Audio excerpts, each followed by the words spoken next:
Hello, everyone. My name is Renia Shterenberg, and I'm the Executive Director of the Bangor Symphony Orchestra. Welcome to our first UBS Argosy Wealth Management pre-concert talk for the Bangor Symphony Orchestra's 130th season. I would like to thank the sponsors for this season's pre-concert talk series for making it possible for us to bring this talk to you today, UBS Argosy Wealth Management. I would also like to thank our season sponsors, Karen Foxwell, Laura Kimball, Quirk Subaru, and the University of Maine, our concert sponsors, Robert and Molly Nagel, our guest artist sponsor, UBS Argosy Wealth Management, our media partners, Bangor Daily News, News Center Maine, Maine Public Classical, and Sutherland Weston. We do hope that you will join us for our concert on September 28th. For more information, please visit us at bangorsymphony.org or call the box office at 207-581-1755. Today, I am co-hosting with our music director, Lucas Richman, and we are delighted to have our guest artist, Jonathan Biss, join us. The three of us will be talking to you today about the pieces on our upcoming program, September 28th, which includes works written by Emil von Reznicek, Ernest Chausson, and Johannes Brahms. Hello, gentlemen. Here we are. Jonathan, thank you for being here with us. Thank you for having me.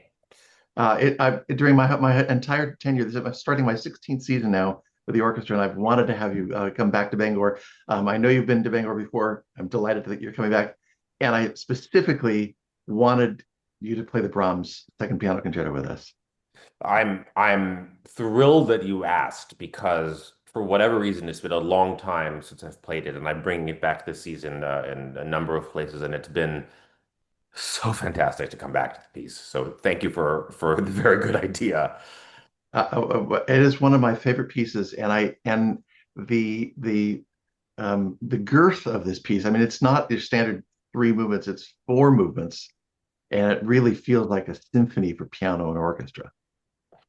Absolutely. It's striking how different it is uh, from the first concerto. I mean, they were written decades apart, so maybe it's not surprising at all. But somehow the first concerto is much more confrontational in tone. I mean, there's this sort of sense of the piano battling the orchestra, and here the piano is for much of the piece kind of woven into the texture in a way that is, as far as I know, completely unique in sort of concerto literature. And I mean, I don't know, Brahms's orchestral writing is so magnificent, sort of feeling like you're a piece of it is just, yeah, it's completely exhilarating. Yeah, when you mentioned the first piano concerto, a lot of times there are balance problems because it's just so bombastic in a way.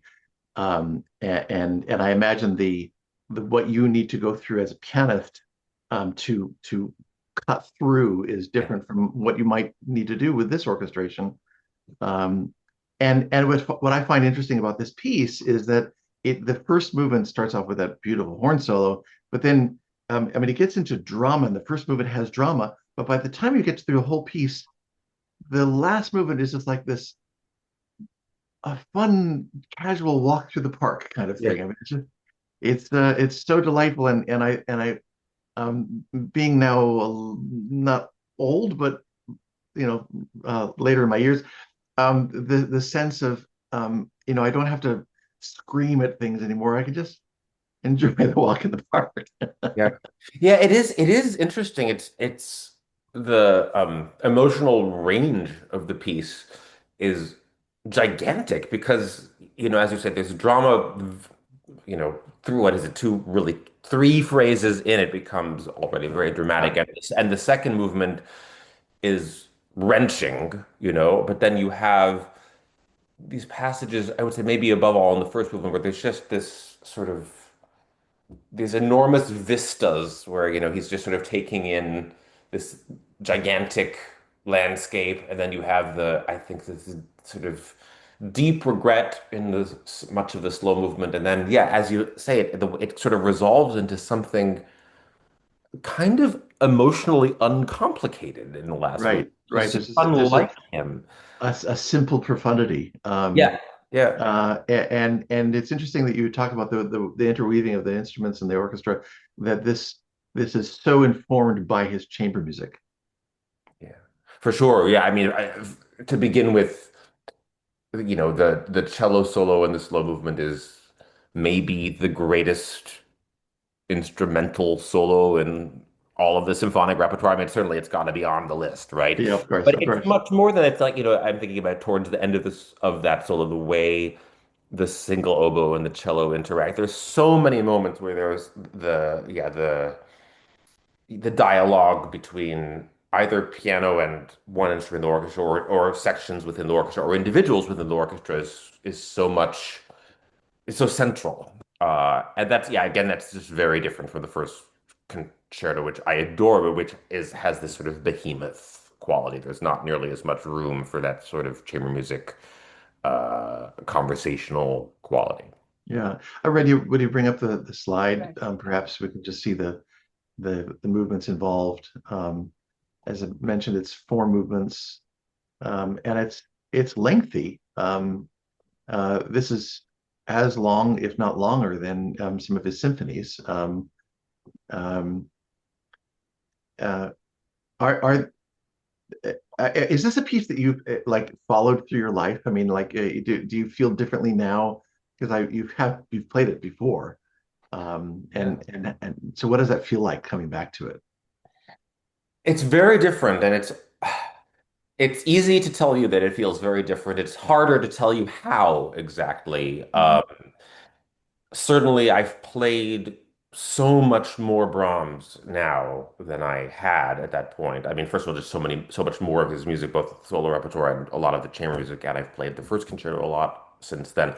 But um, also, just yeah, the number of performances I've given of a lot of his music, I think I have a different sense of it as a totality. Hmm. There's the I'm very struck by the kind of narrative that the piece is. It's very unusual in that way in terms of the way it unfolds. I think because again, as we were talking about the emotional landscape is so changeable in it. But yeah, there's something about the even though it's a grand piece, there is a kind of a leisurely way in which one event follows another, which is You actually bring something up. Brahms never wrote an opera, but he wrote. He loved the voice. He loved song, and in a way, this is kind of like a dramatist, like a symphonic poem, in a way that telling a story. We don't. There's not a program that goes along with this that we know of, but certainly the dramatist in him is really coming out in a way that's not as academic as this is sonata form and this is yeah.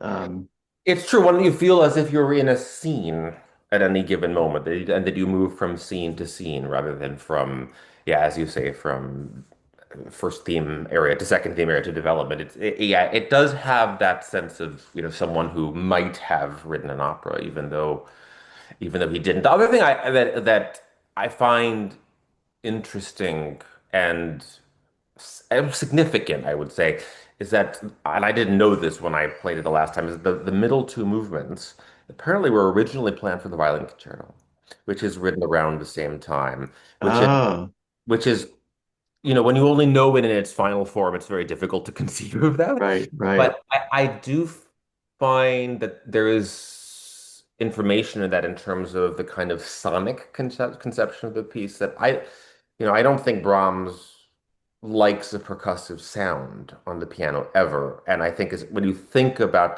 the solo line being conceived for an instrument that draws the sound of the bow, that even in the second movement, which is so intense. That really that stuck with me since it's felt important as I've been playing the piece since I've known that it wants a sound that is broad and that is constantly spinning. I mean, I think that yeah, there's some kind of essential information about the character of the piece in that. Red, you could take the slide down if you wouldn't mind. Yeah. And Jonathan, as you're mentioning the sound, I'm gonna like to take a side step and mention the fact that, in fact, the piano that you will be playing on was chosen by you for the opening of the Collins Center. Yes, yeah, it's going to be nice to see it in its home because it's a funny thing when you pick a piano that you would do it in a little room in Astoria in New York, and there's a little bit of a leap of faith always involved because like you obviously I wouldn't pick it if it didn't sound good there, but I mean Yeah. pianos are they don't exist in the vacuum. They're so connected to sort of their the acoustics of the space that they live in. And so I remember it's even though it's some time ago now. You can tell me exactly how long it is because it was tied to the opening of the hall. But I remember the piano very fondly. But I'm really excited to hear it sort of in the place that has become its home. And thanks to you, we've had a number of great performances on that piano over the years. So, Yeah. Very very excited Including your own to join piano the ranks. concerto. oh, including my own piano concerto. Ah, Yes, Jeffrey Beagle played it back. I think we were here in 2016. He came and did it. Um, right. yeah. Yeah, so it's Um, a connection to this instrument on multiple levels at this point. exactly. Yeah. Um, so you mentioned you played a lot of Brahms's music. Rennie, if you wouldn't mind bring Yeah. up the next slide. Yeah. Certainly, he is known uh, for these two piano concerti. Um, he was a composer in that really toggled the classical and the Romantic eras, the late classical, and um, wrote these concerti, the double concerto for violin and cello, so beloved in by string players, the violin concerto, the four symphonies, very near and dear to my heart, and of course the chamber music. One of my favorite things is the sonata for the first sonata for cello and piano. Oh, Um, just there's something so soulful about that. Oh, dee, do, dee, do. I just love that, and the thought of every time you play Brahms, you're playing his hands. yeah. Yeah, he was clearly someone. Well, obviously, he played the piano incredibly well, but also, I would say he must have, based on the music, he must have played it very specifically. There's a certain, yeah, use of the hand which is unique to him. I mean, there's a story. Who knows as if it's apocryphal or not? But apparently, like early in his life, it was when he was living with the Schumanns, so he was in his early 20s. Clara Schumann and one of her children were taking a walk outside, and as they were coming back, they heard the sound of the piano being played, and whichever child it was said, who's playing piano four hands at home, and Clara said, no, that's just Johannes playing by himself. And he has this way of kind of like covering the whole of the keyboard with, just these guys, which is yeah, that I think that's sort of his signature. But he must have had yeah, sort of an effortless um weight, way of giving weight to the sound, and we look at pictures of him and he's, big man with a big beard, but that's not at all what he looked like as, at that point in his life. I think he was quite slender, beardless, also not that it had anything to do with the sound he made.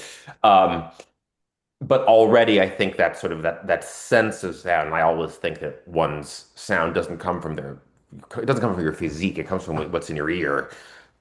He obviously was imagining in his mind a sound that could be heroic, but that was always generous. I think then there is a kind of a generosity to Brahms, which is to be one of the qualities, which, as different as the pieces are from one another, that's pretty consistent.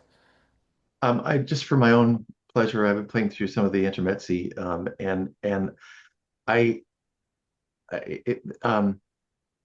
there are a few pianists, a few composers who write for the piano who I think can elicit such a lyricism and truly capture quiet in the way that he does.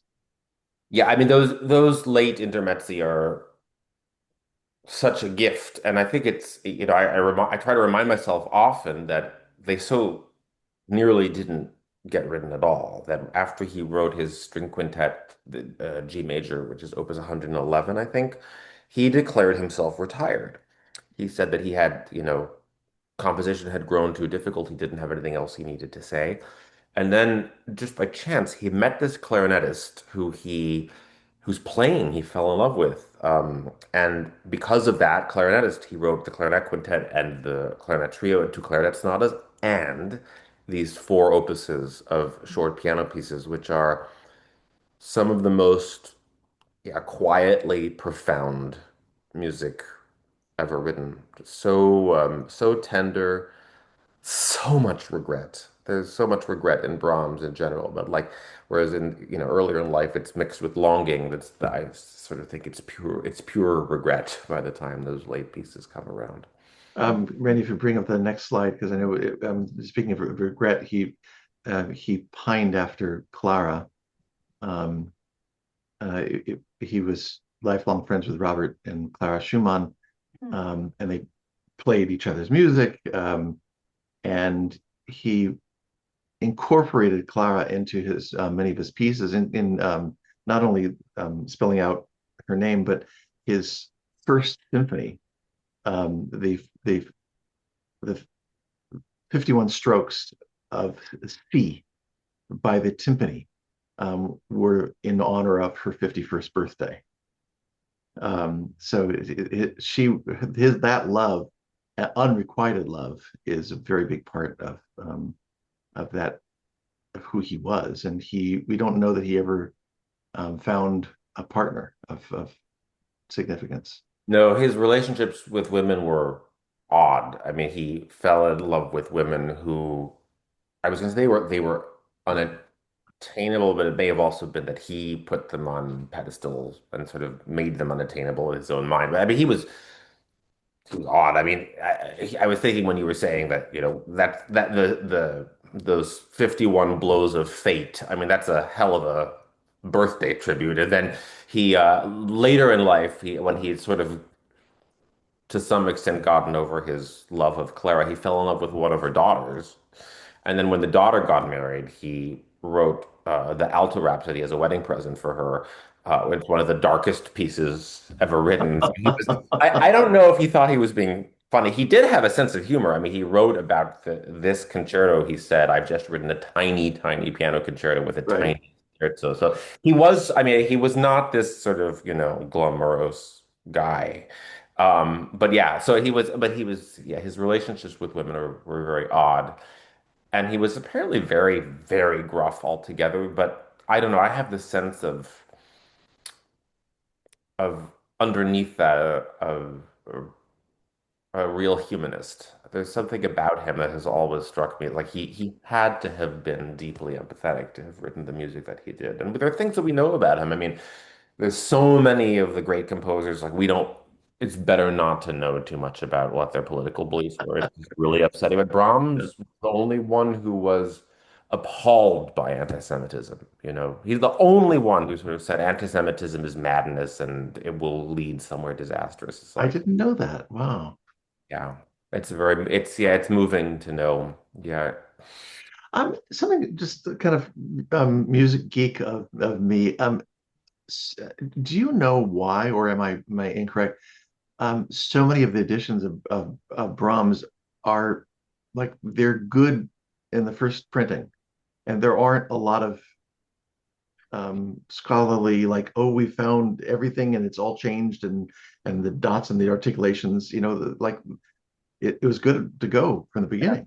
I don't know for a fact, but what I do know is that he was an incredibly meticulous person, and he was very concerned with the records that he left. I mean, to the extent that when he didn't want things to be known, he made sure that they were destroyed. He destroyed all the letters that Clara sent him. He instructed her to, not all of them, but in many, many, many of them, Mm. to burn his letters as well. So he was someone, maybe because he was sort of anointed as someone who was going to be great by Schumann when he was, I think Schumann wrote this article saying that, Brahms was the heir to Beethoven when he was, I don't know, 20, 21 years old. And so I think maybe he was more conscious of public perception than Mm. other composers. And also, if you compare it to the composers of the classical era, I don't think that they were imagining that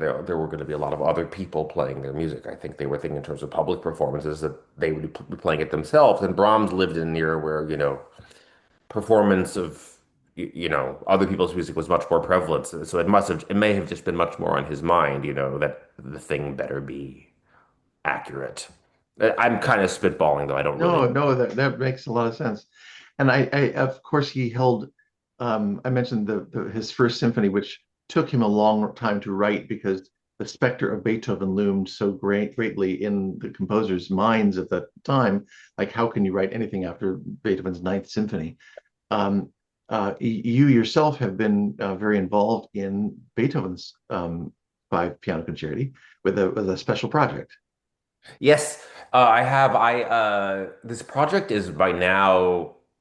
Well, it began over 10 years ago now. And it's been a major piece of my life, honestly. And we called it Beethoven 5. And the idea was to commission five very different composers to write pieces which, in one way or another, in whatever way the composer saw fit, responded to one of the five Beethoven concertos. And by now the commissioned works have been played independently of the Beethoven, but the idea was that at first it was like a pairing that you would hear Timo Andrus's concerto, in the context of the Beethoven Second, and the Brett Dean's piano concerto in the context of the Emperor, et cetera, et cetera. And yeah, it was the St. Paul Chamber Orchestra that was sort of the main commissioning partner, and I've more recently I've recorded all of them, all five Beethovens and all five of the commissioned works with the Swedish Radio Orchestra. And yeah, three of the five volumes are out already, and the fourth one is coming out in October. So it's amazing to see this thing, which was really like, so many years in the planning, actually come into fruition, and to see also that some of these new concertos are developing a life beyond me.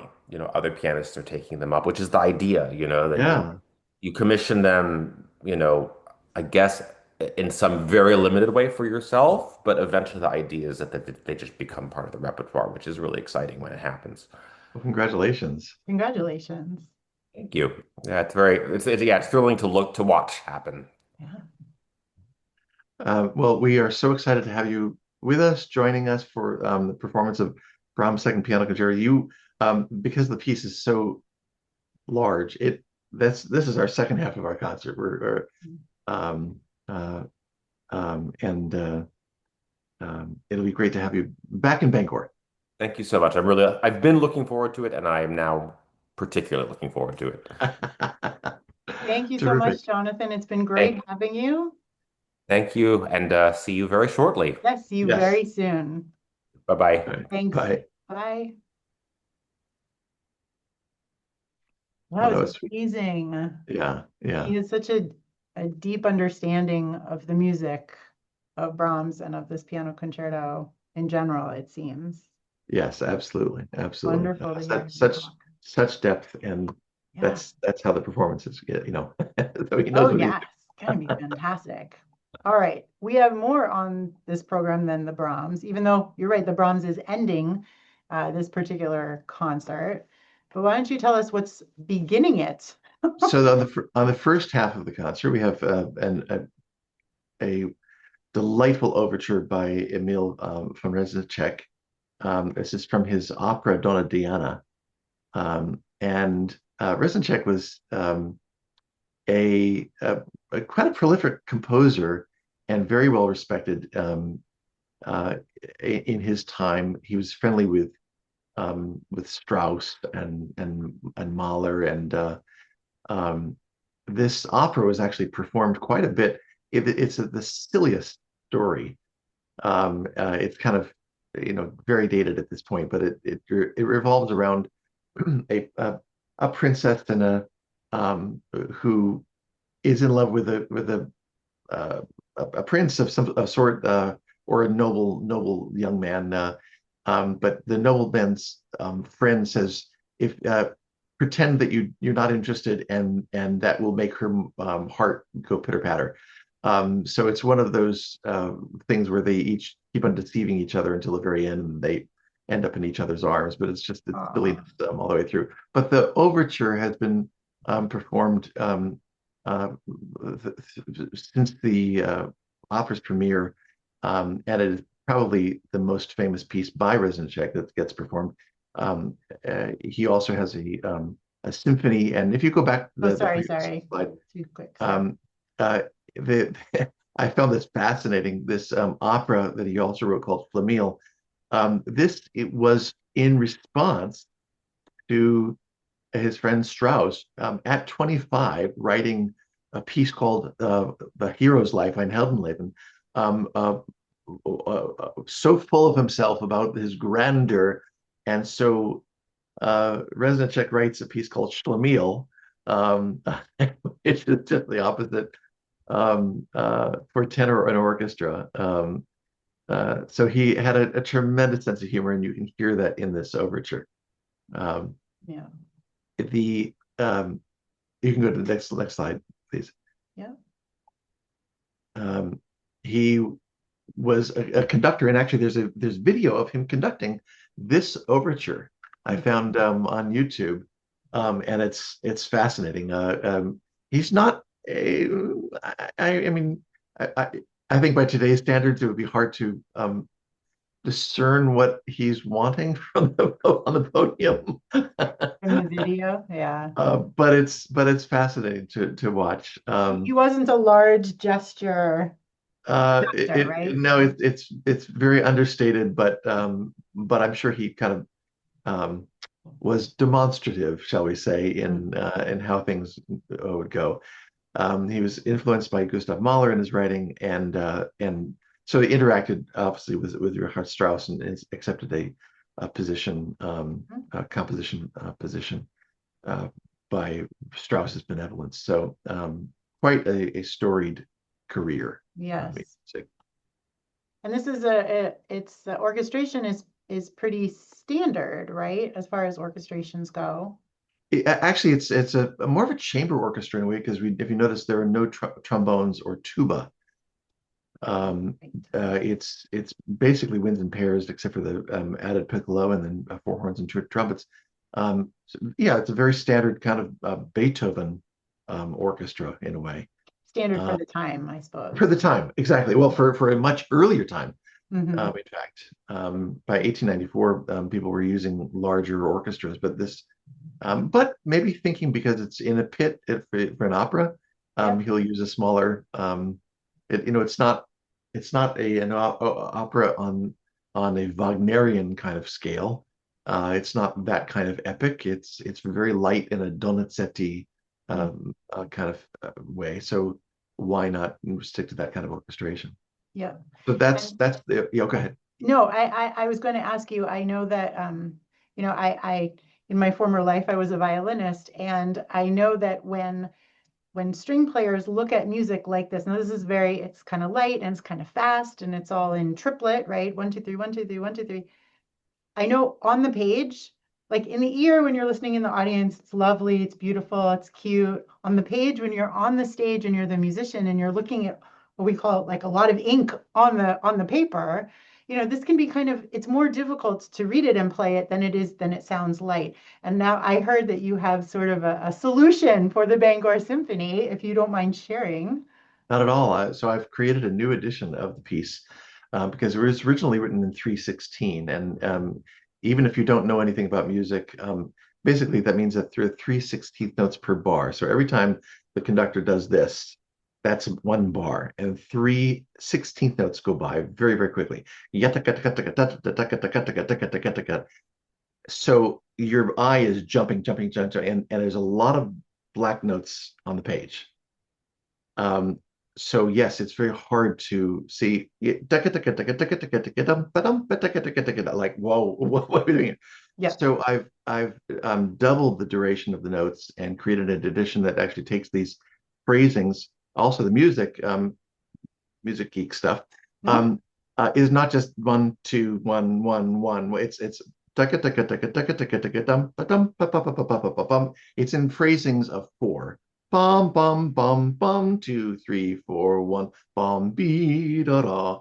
So I've shaped the music in that way and put most of the measures actually in now 12/8 time. Hmm. So the musicians have looked at the music now and they've gone, oh, Oh, we can breathe. yes. And it probably also helps them feel the phrases as well. Absolutely, absolutely, and there's instinctively not having to stress about Yeah. counting 53 bars of 316. Yes. No, absolutely. uh, I think so that's wonderful. I just wanted to throw that little tidbit out there. and I mean Awesome. the point is that I'm hoping that other orchestras will take this up in the new edition because it's a piece that used to get a lot of play, but people actually have avoided it because it's hard to manifest because it looks so bad on the page. Hmm. Hmm. Yeah. Musicians complain? What? Come on.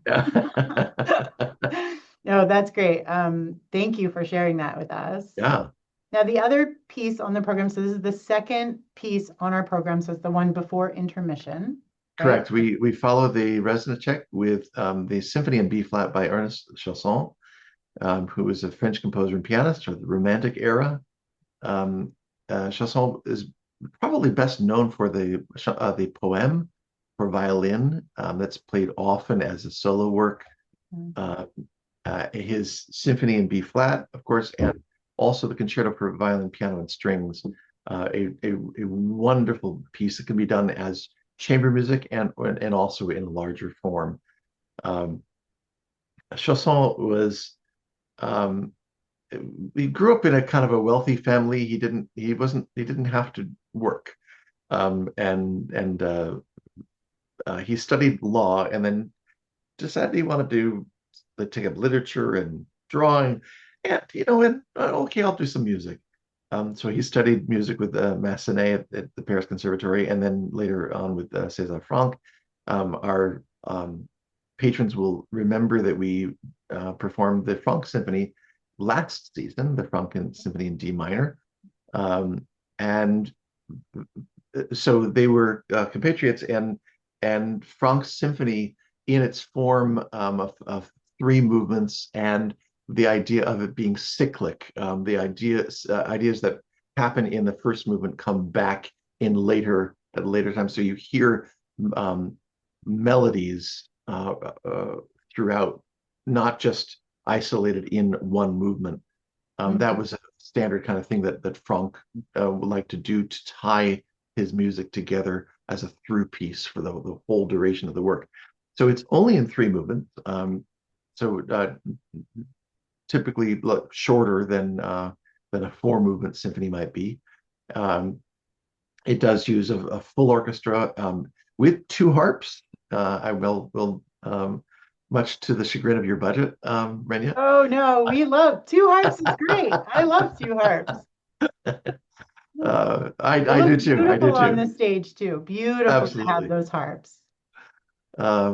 It's a wonderful work, and it does not hurt enough. It does start off with a bit of a darkness, but it is celebratory and powerful, and again informed very much by the well, Franck was informed by the harmony of Wagner, and so this kind of also finds its way into Chausson.